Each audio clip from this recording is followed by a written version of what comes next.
Hello banjo lovers, welcome back to my channel. तो बिना किसी देरी के माय फॉक्स पेन के जिंग का नेक्स्ट पार्ट स्टार्ट करते हैं। लास्ट पार्ट में अब तक हमने देखा कि वैन और जाओ एक दूसरे को किस कर रहे थे और वो दोनों ऐसे ही एक दूसरे को डीपली किस कर रहे होते हैं। तो फिर वो कुछ देर बाद अपना किस ब्रेक करते हैं और वैन जाओ से कहता है, आशु क्या तुम अपनी पूरी ज़िंदगी बिताना चाहोगे मेरे साथ? और वैन गेजिंग ये कहते हुए जाओ जिसू के हाथ पर किस कर लेता है। तो जाओ भी उसे कर देता है और फिर वैन उसके हेड पर किस करता है। उसके बाद वैन गेजिंग ज़ोर से चिल्लाते हुए कहता है, मैं अब से हर दिन खुश रहूँगा क्योंकि मैं अपने आशु के साथ होऊंगा। फिर वैन गेजिंग जाओ के चिक्स को टच करते हुए कहता है, आशु क्या तुम मेरे मेड बनोगे? और जाओ जिसु उसे हाँ कर देता है। जो वैन है वो एक्साइटेड होकर जाओ को हक कर लेता है और कहता है, मैं आशु को बहुत लाइक करता हूँ, लाइक हिम द मोस्ट। और जाओ जो वैन को हक किया हुआ था वो भी वैन से कहता है, हाँ मैं भी मिस्टर टाइगर को बहुत पसंद करता हूँ।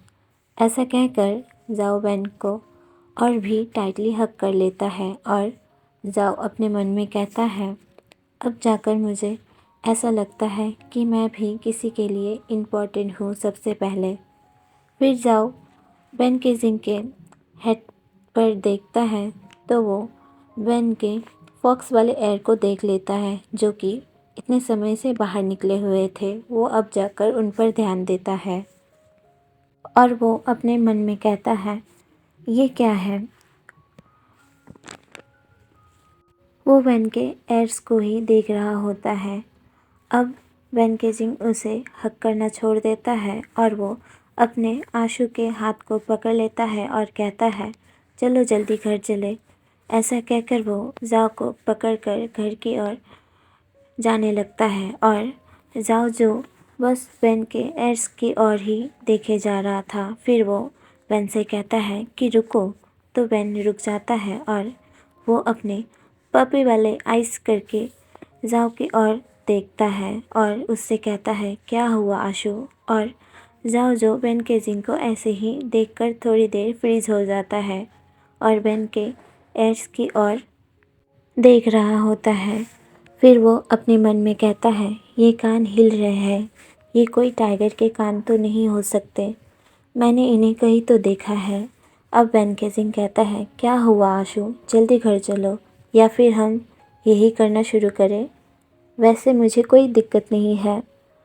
तो गाइस मुझे बताइए कि वैन किस बारे में कह रहा है और जिन्हें समझ में आया है वो मुझे कमेंट में बता सकते हैं और जिन्हें समझ में नहीं आया है वो मुझे पूछ सकते हैं। तो फिर चलिए आगे बढ़ते हैं। चाओ जिसे जो वैन की बातों को सुनकर थोड़ा चौंक जाता है और वो घबराते हुए कहता है, क्या तुम्हें नहीं लगता कि हम कुछ ज़्यादा ही फास्ट जा रहे हैं? और फिर वो कहता है, मिस्टर टाइगर को अभी भी और खाने की ज़्यादा ज़रूरत है। वैन ये सुनकर शॉक्ड हो जाता है और वो थोड़ा सा गुस्सा करते हुए कहता है, ऐसा लगता है आशु बड़ा कर रहा है मुझे। वो बस मुझे हर वक्त खाने के बारे में ही कहता रहता है। क्या मैं बस फूडी पपी हूँ? और हम जाओ को देखते हैं जो वैन के इस बात को सुनकर एक डायरेक्शन में देखने लग जाता है और वैन के जिंग भी उसे देखते हैं कि वो कहाँ देख रहा होता है। तो वो देखता है कि वो जाओ अपने कैबेज के खेत की ओर देख रहा होता है जो वैन के जिंग ने खा के ख़त्म कर दिए थे। और जाओ कहता है कि तुम कोई फूडी पपी तो नहीं हो पर एक ग्रास शॉपर ज़रूर हो। और वैन जो कि ये सुनकर सैड होकर अपने हेड को नीचे कर लेता है। पर जाओ जिसू जो वैन के हाथ को पकड़ के उसे घर की ओर ले जाने लगता है और वो वैन से कहता है कि पहले घर चले और खाना खाए। और हम देखते हैं कि जंगल के झाड़ियों में से एक पर्सन जो कि उन्हें जाता हुआ देख रहा होता है और ये पर्सन कौन है ये अभी हमें नहीं पता है। हमें वापस बेन और जाओ की ओर दिखाया जाता है। जाओ जिसे जो जाते हुए अपने मन में कह रहा था, ये देखने में तो सच में टाइगर के नहीं लगते, क्या ये किसी हॉर्स के हो सकते हैं? और अगर ये हॉर्स है तो ये एड्स इतने रेड क्यों हैं? अब जो भी हो, ये टाइगर हो या हॉर्स, स्टिल सो क्यूट। अब हमें बेन की ओर दिखाया जाता है। वो भी अपने मन में कह रहा था, अरे कब मेरे एड्स ऊपर आ गए, अच्छा हुआ आशु ने नहीं देखा। और हमें फिर जाओ की आवाज़ सुनाई देती है, जो कि अपने मन में कह रहा था, ये मिस्टर टाइगर तो नहीं है पर मिस्टर हॉर्स हो सकता है। जो भी हो, मुझे घर जाकर सबसे पहले अपने इनहिबिटर्स को लेना होगा, जो मैंने अपने छोटे से बॉक्स में रखा था। अगर मैं अभी हीट में चला गया तो मेरे लिए एक बड़ी मुसीबत होगी। अब हमें कुछ देर बाद का सीन दिखाया जाता है। जाओ जो कि अपने कमरे के सामने था और वो अपने कमरे की हालत देखते हुए कहता है कि ये सब कैसे हुआ। और बेन केजिंग जो अजीब महसूस करने लगता है, क्योंकि बेन ने ही जाओ के कमरे की हालत बहुत बुरी करके रखी होती है। उसने पूरे कमरे में कपड़ों को बिखेर कर फेंक दिया होता है। तो अब जाओ जिसू जो कि बेन को सभी कपड़े समेट के रखने के लिए कहता है और वो उस छोटे से बॉक्स को ढूंढ रहा होता है। बहुत ढूंढने के बाद उसे वो बॉक्स मिलता है। जब वो उस बॉक्स को खोलता है तो वो बॉक्स पूरा खाली था। ये देखकर वो एकदम शॉक्ड हो जाता है और वो अपने मन में कहता है, कहाँ कहाँ गए ये सारे, इतने सालों से तो यहीं पर ही थे, तो कहाँ गए? नहीं नहीं, ये नहीं हो सकता, ये बहुत बड़ी प्रॉब्लम हो जाएगी। अगर मैंने इन इनहिबिटर्स को टाइम रहते नहीं लिया तो मैं अपने अपना खुद पर कंट्रोल खो दूँगा और मैं अपने आप को लूज़ कर दूँगा और फिर खुद को मिस्टर टाइगर या मिस्टर हॉर्स को सौंप दूँगा। मैं क्या करूँ? अब बेन केजिंग जो उसके पास ही बैठा हुआ था, तो वो चेयरफुली एक स्माइल करते हुए कहता है, इस बॉक्स में जो गोल्डन छोटे मोती थे ना, वो डिलीशियस क्रिस्पी एंड बहुत ही स्वीट थे। जाओ जिशु अब बेन को हैरानी से देखते हुए कहता है, तुमने वो सारे खा ली? तो बेन केजिंग कहता है, हाँ मैंने वो सारे खा लिए। तुम्हें क्यों चाहिए थे? जाओ जिशु अब थोड़ा सा घबराते हुए कहता है, मुझे उन्हें अपने हीट शुरू होने से पहले खाना था। ये कहने के बाद जाओ जिशु अपने मन में कहता है, हाँ इसके कान अब फिर से बाहर निकल आए हैं। तो गाइस, यहाँ से आगे बढ़ने से पहले मैं आप लोगों को एक वार्निंग देना चाहूँगी कि अगर आप लोग 18 प्लस हो और अगर आप लोग मेच्योर हो तो ही इस सीन को सुनना, वरना अगर आप लोग अनकम्फर्टेबल हो तो फिर इस सीन को बिल्कुल मत सुनना, स्किप कर सकते हैं और कान में एयरफोन लगा लीजिएगा, ठीक है? वरना आप लोगों को अपने आसपास के लोगों से जूता चप्पल खाना पड़ेगा। तो फिर अब हम आगे बढ़ते हैं और हम देखते हैं कि वैन केजिंग ने जाओ जिशु के ऊपर जम कर लिया है और वो जाओ के टॉप पर रहता है और जाओ जो कि फ्लोर पर लेटा हुआ होता है। वैन केजिंग जो कि धीरे धीरे उसके करीब जाने लगता है और वो कहता है, मैं अब तुम्हारा होने वाला पार्टनर हूँ, है ना आशु? तो तुम क्यों इन्हें ले रहे हो? जाओ जिशु तो कुछ कह ही नहीं पा रहा था, वो बस वैन को ही देखे जा रहा होता है। वैन केजिंग फिर कहता है, तुम्हारा पूरा शरीर गर्म है और तुम्हारे सांसें बढ़ रहे हैं, तुम्हारा दिल जो कि बहुत ज़ोर ज़ोर से धड़क रहा है ना?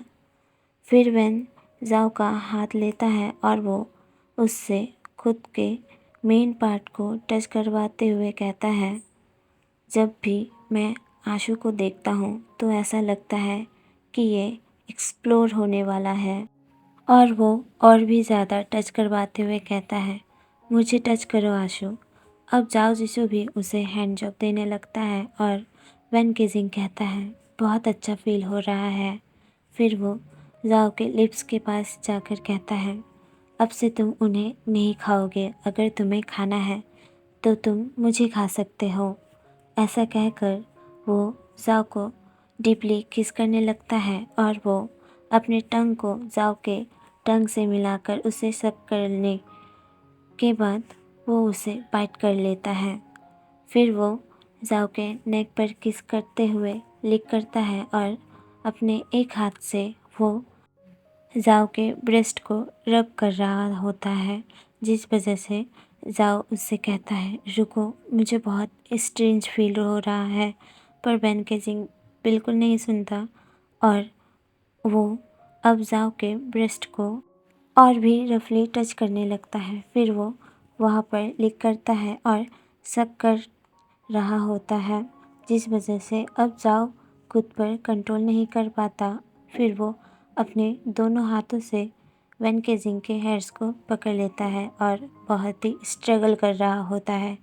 अब वेन जो कि ऐसे ही जाओ को देखता है तो उसे बहुत अच्छा लगता है अपने आंसू को इस तरह देखकर, जिस वजह से वो अब जाओ के ब्रेस्ट को और भी रफली सक करने लगता है और वहाँ पर वो बाइट भी कर रहा होता है, जिस वजह से जाओ की हालत अब और भी बहुत बुरी होने लगती है और वो बेन को रुकने को कहता है। पर बेन केजिंग बिल्कुल नहीं सुनता और वो उसे और भी रफली हर जगह टच करने लग जाता है और उसे किस कर रहा होता है। फिर वो कुछ देर बाद रुकता है और वो जाओ को फ्लोर से उठा लेता है और उसे बेड पर रख देता है और वो वापस उसे किस करना स्टार्ट कर देता है। अब वो अपने फिंगर्स को जाओ के अंदर इंसर्ट कर देता है। फिर कुछ देर बाद वो जाओ के दोनों लेग्स को अपने शोल्डर्स के ऊपर रखता है और वो जाओ से कहता है आशु, अब मैं तुम्हारे अंदर एंटर होने वाला हूँ। ऐसा कहकर अब वो खुद को जाओ के अंदर कर लेता है और उसके साथ वो इंटीमेट होना शुरू कर देता है और जाओ जो कि पूरी तरह चिल्ला रहा होता है और वो बार बार बेन को रुकने के लिए कह रहा होता है। पर बेन जो कि अब धीरे धीरे अपनी स्पीड को बढ़ा देता है। फिर कुछ देर बाद जाओ को भी प्लेजर फील हो रहा होता है और वो मौन की आवाज़ निकाल रहा था और बेन जो कि उसे बीच बीच में किस कर रहा होता है। फिर वो कुछ देर बाद जाओ के अंदर ही खुद को रिलीज़ कर देता है और वो जाओ के गालों को पकड़ते हुए कहता है आशु, मेरा नाम कहो, कॉल मी बेन। फिर जाओ बेन कहता है और 2-3 बार उसका नाम लेता है। बेन केजिंग उसे हाँ कहता है और अब जाओ उसे मेरा लाओ बेन कहकर सो जाता है। वो अपने आंखें बंद कर लेता है पर बेन अभी भी उसके अंदर ही रहता है और वो जाओ से कहता है क्या तुम ठीक हो? मुझे और भी करना है, क्या हम फिर से कंटिन्यू करें? ऐसा कहकर वो जाओ को किस करता है और वापस आशु आशु कह रहा होता है। जब उसे जाओ का कोई आंसर नहीं मिलता तो वो जाओ को देखता है तो जाओ सो चुका था।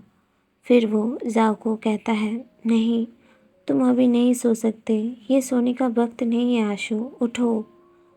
अब हमें गांव के मार्केट में दिखाया जाता है जहाँ पर हम राजकुमार जिन को देखते हैं जो कि अपने उन्हीं 2 गार्डों के साथ घूम रहा होता है और फिर वो जिन जो कि अपने एक गार्ड से कहता है मार्केट में तो सब पहले की तरह बिल्कुल ठीक ठाक ही है, पर एक चीज़ की कमी है। तो उसका दूसरा गार्ड पूछता है और वो क्या है राजकुमार? फिर जिन कहता है वो ही ओमेगा चाओ जिसु, जिसके नाक पे हमेशा गुस्सा रहता है। बहुत दिन हो गए उसे देखे हुए, वैसे कहाँ पर है वो? ऐसा कहकर वो एक दुकान के सामानों को देखने लग जाता है। ये सुनकर वो दोनों गार्ड एक दूसरे से धीरे से ही बातें करने लग जाते हैं। पहला गार्ड दूसरे गार्ड से कहता है क्या तुमने पता किया कि वो क्यों नहीं आ रहा? तो दूसरा गार्ड कहता है हाँ, मैंने उसके घर जाकर पता किया है और फिर पहला गार्ड कहता है, क्या तुमने ये बात राजकुमार को नहीं कहा? दूसरा गार्ड कहता है, मैं उन्हें ये बात बताना भूल गया। तो पहला गार्ड कहता है, उनसे माफ़ी मांगते हुए ये बात बताओ, जाओ उनके घुटनों पर झुक जाओ। फिर जिन उन्हें इस तरह बातें करते हुए देख लेता है और वो कहता है कि तुम दोनों क्या छुपा रहे हो मुझसे? तो दूसरा गार्ड तुरंत उसके सामने झुक जाता है और उसे माफ़ी मांगते हुए कहता है, मुझे माफ़ कर दीजिए सर। जब आप 1 महीने के लिए दूसरे राज्य गए थे तो जाने से पहले आपने मुझे उस पर नज़र रखने के लिए कहा था, पर मेरे बेटे की तबीयत ख़राब थी, इसलिए मैं उस पर नज़र नहीं रख पाया और भूल गया। ये बात सुनकर जिन की आंखें गुस्से में रेड हो जाता है और फिर वो गार्ड कहता है, पर जब मैंने आपके आने की बात सुनी तो मैं माउंटेन में गया था उसके घर, और मैंने झाड़ियों के बीच से ही देखा कि वो किसी का हाथ पकड़कर उसे अपने साथ घर में ले जा रहा था। मैं दूर से तो उसका चेहरा नहीं देख पाया, पर इतना पता है कि वो एक लड़का ही था। इतना सुनने के बाद जिन अब उस गार्ड को एक लात मारता है, जिस वजह से वो गार्ड नीचे गिर जाता है और जिन गुस्से में कहता है, क्या तुम मरना चाहते हो? क्या तुम्हारे जान की तुम्हें बिल्कुल परवाह नहीं है? एक काम दिया था तुम्हें और तुम वो भी नहीं कर पाए ढंग से। अगर मरना नहीं चाहते हो तो तुम अपना ये शक्ल मेरे सामने बिल्कुल मत लाना, समझ गए? ऐसा कहकर फिर जिन वहाँ से चला जाता है। उसके वहाँ से जाने के बाद फिर वो पहला गार्ड है, वो उस दूसरे गार्ड को उठने में मदद करता है और उसे कहता है, क्या तुम ठीक हो? याद रहे, अगर तुम जिंदा रहना चाहते हो तो उनके सामने भूल से भी मत जाना, ठीक है? फिर वो दूसरा गार्ड कहता है, ठीक है। अब हमें वापस जाओ जिसु के घर को दिखाया जाता है और हम जाओ को देखते हैं जो कि अभी भी अपने बेड में था और बहुत ही थका हुआ लग रहा है, क्योंकि बेन ने उसे अभी तक नहीं छोड़ा था। बेन अभी भी उसके साथ इंटीमेट हो रहा होता है और वो जाओ से कहता है, आशु खुद को टाइट मत करो। ऐसा कहकर वो अपने स्पीड को बढ़ा देता है और फिर खुद को कुछ देर बाद रिलीज़ कर देता है जाओ के अंदर ही, और उसके बाद वो जाओ के ऊपर धक कर ले जाता है और वो जाओ को शक करते हुए किस कर लेता है और कहता है, आशु चलो ना, हम फिर से करें। ये सुनकर जाओ जिसु अपने मन में कहता है, ऐसे तो मैं मर जाऊंगा। बेन केजिंग उसे लिख करते हुए कहता है, क्या मैं शुरू हो जाऊं?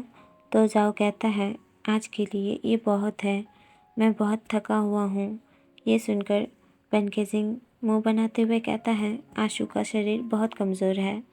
तो जाओ जिसु कहता है, हाँ हमने अभी तो ये 5 बार किया है। ऐसा कहकर जाओ जो कि फिर से सो जाता है। बेन केजिंग उसकी हालत देखते हुए कहता है, शायद अब मुझे इसकी मदद करनी चाहिए। अब सीन शिफ्ट होता है और हमें जिन को दिखाया जाता है जो कि अपने महल में आ गया होता है। फिर वो अपने कक्ष की ओर जा रहा होता है और वो जाते हुए अपने मन में कहता है, आज का दिन एकदम बेकार गया, बहुत ही कम देखने को मिलता है उस लड़के जाओ जिसु का चेहरा। ऐसा सोचकर जिन जैसे ही अपने कमरे में जाने वाला था तो तभी एक सर्वेंट उसे कहता है, राजकुमार आप कहाँ गए थे? आपके पिताजी आपसे कुछ ज़रूरी बातें करना चाहते हैं अभी। आपको उन्होंने अपने कक्ष में बुलाया है। तो जिन उस सर्वेंट को हाँ कर देता है और फिर वो अपने पिताजी से मिलने चला जाता है। वो जाते वक्त अपने मन में कहता है, इन्हें भी अभी बुलाना था, मैं बहुत टाइट फील कर रहा हूँ। अब हमें उसके पिताजी का कक्ष दिखाया जाता है, जहाँ पर जिन जो कि अपने पिताजी के सामने घुटनों के बल बैठा हुआ था और उसके पिताजी उससे कहते हैं, बेटे तुम कहाँ गए थे और अभी लौटे हो? मुझे तुमसे बहुत ज़रूरी बात कहना है। जिन कहता है, जी पिताजी कहिए। तो उसके पिताजी कहते हैं, मैंने जो तुम्हें ऑर्डर दिया था क्या वो तुमने पूरा किया? जिन कहता है, हाँ मैंने वो पूरा कर लिया है। जिन ये बात दूसरी तरफ देखते हुए कहता है तो उसके पिताजी कहते हैं, देखो तो तुमने कैसे जवाब दिया, कब बड़े होगे तुम? तो जिन इस बात पे एकदम चुप रहता है। उसके पिताजी फिर कहते हैं, वैसे कितने समय हो गया है जो तुम अपने भाई से नहीं मिले हो? क्या तुम्हें अपने बच्चे नहीं करने? जिन कहता है, हाँ पिताजी मैं समझ गया, मैं इस बात को याद रखूँगा। ये कहकर वो अपने मन में कहता है, हाँ कैसे बातें कर रहे हैं, पता नहीं कब छोड़ेंगे। ऐसे घुटनों पर बैठे तो मेरा पैर अब दर्द कर रहा है। उसके पिताजी कहते हैं, मैं दिखावा करता हूँ कि मुझे कुछ पता नहीं रहता तुम्हारे बारे में, पर मुझे सब पता है तुम्हारे बारे में। जब मैंने सुना कि तुम बस मार्केट इसलिए जा रहे हो ताकि तुम बस उस लड़के जाओ जिसू को देख सको, जबकि तुम्हारी ऑलरेडी शादी हो चुकी है, शर्म नहीं आती तुम्हें? पता है ये सुनकर मैं कितना अशेम्ड फील कर रहा हूँ। जिन ये सुनकर एकदम शॉक्ड हो जाता है।